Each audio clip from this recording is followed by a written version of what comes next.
Today, we're diving into something exciting and super helpful. UPOU's model platform. Ano nga ba ito? Well, it's a game changer for anyone who loves learning like me kasi it's free, flexible, and open to everyone. Let's break it down. Unahin natin, ano nga ba ang model? It stands for Massive Open Distance E-Learning. Ito ang official platform ng University of the Philippines Open University or UPOU para sa mga MOOCs or Massive Open Online Courses. These are free courses na pwedeng ma-access ng kahit sino. Hindi mo kailangan maging UP student. Courses range from open distance e-learning, sustainable development, to business analytics, and marami pang iba. Let's look at the courses available sa calendar. These are the available courses for January. So we have Basics of Resilience, Hazard and Risk Assessment Fundamentals, Overview of Policies and Strategies for Climate and Disaster Resilience. So this month, I haven't enrolled to any of these courses because I want to focus first on my postgraduate diploma, which is the diploma in computer science. But next month, we have February, social entrepreneurship, principles of graphic design, and creativity and innovation. So next month, I am planning to enroll in social entrepreneurship. So let me know in the comments which courses you are interested in.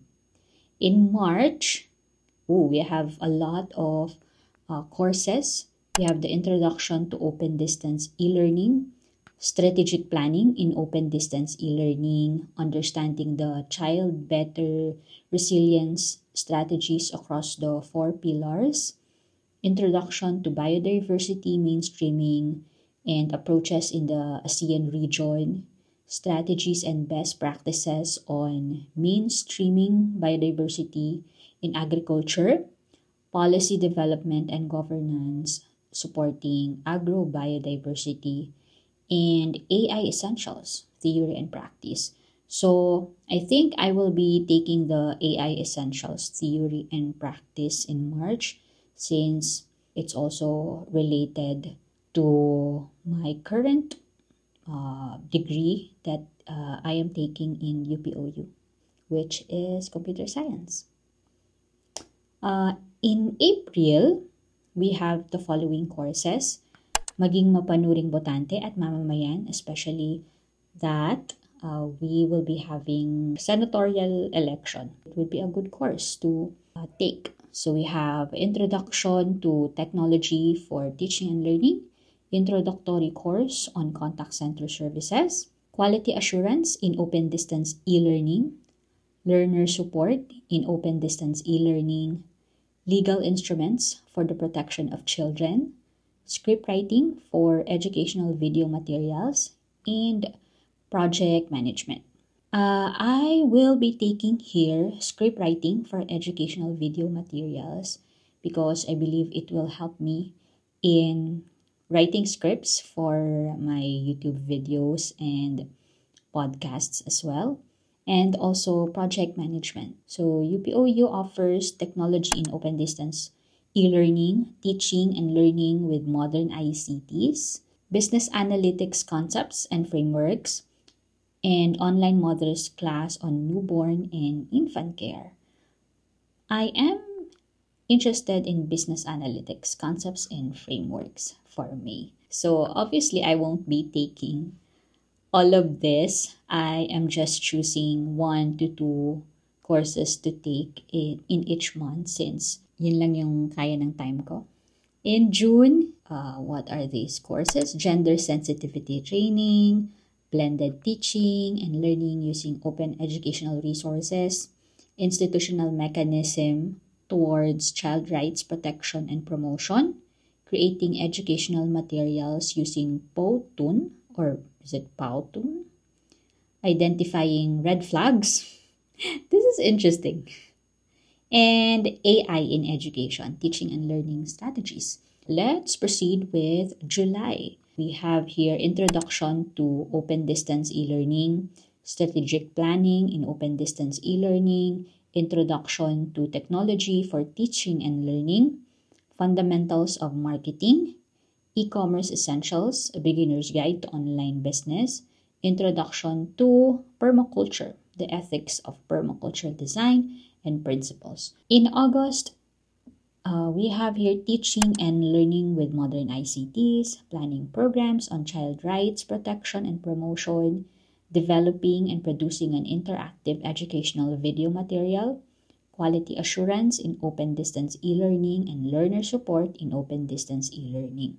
In September, there will be 3 courses that will be opened. We have technology in open distance e-learning, blended teaching and learning using open educational resources, implementing and evaluating programs for child rights. In October, video editing using an open source video editing software. We also have business concepts, ideation, and the business plan, and what makes an entrepreneur. In November, UPOU will offer 2 courses, understanding the language of business, accounting overview and basic financial statements, and basic leadership and management competencies in the workplace. And in December, there's only 1 course, which is Rights of Nature. So these are the courses offered by UPOU this year, 2025.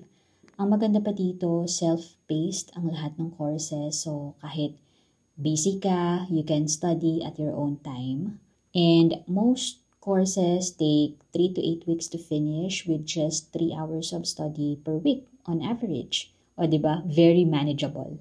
Okay, paano ba mag-register? Ganito lang kasimple. Fill out the registration form. I've put the link sa description. And then, antayin yung email with your login credentials sent every Thursday. And pag meron ka ng account, explore the courses and enroll in what interests you. Ang pinaka-amazing part is that it's free. No registration or enrollment fees. And kahit high school graduate ka or nasa abroad ka, this is for everyone, kahit saan ka pa. Now, let's talk about enrollment. Madali lang, just go to the course you like and click enroll. Or sa homepage, scroll down lang and makikita mo na yung featured courses.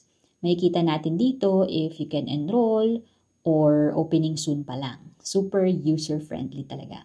Makikita mo rin sa dashboard kung ano na yung mga na-enroll mo. Pero may mga tanong din tulad nito. Paano kung hindi matapos yung course? Don't worry, you can enroll again next time. Makakakuha ba ng certificate?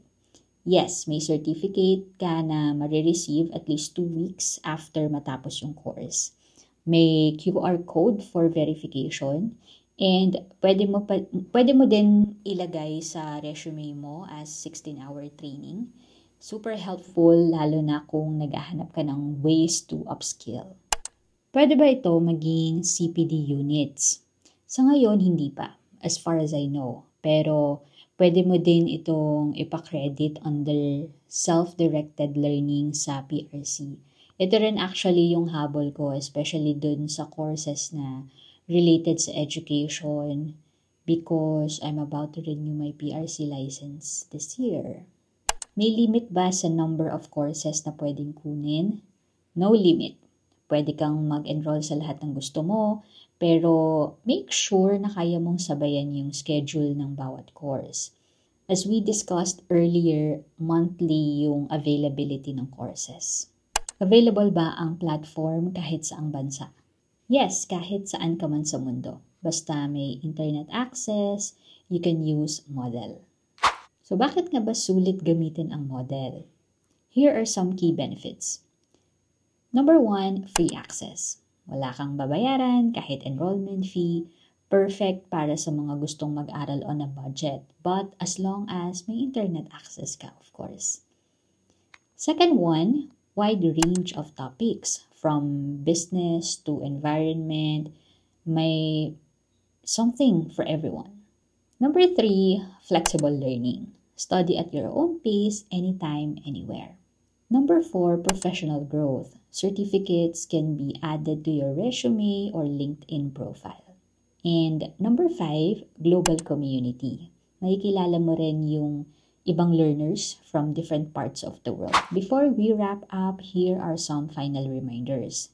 Check your email regularly for updates about your courses. Join discussion forums or online communities if you have questions or want to connect with your fellow learners. Set a study schedule para hindi ka ma-overwhelm, lalo na kung multiple courses yung kinuha mo. And also, kapag may quiz, always follow the instructions carefully. Kasi automated yung system. So, kailangan exact yung sagot mo. And don't forget to mark your activities as complete. So, that's it for today's video. Kung may tanong kayo about model, drop them in the comments. I'll answer as much as I can.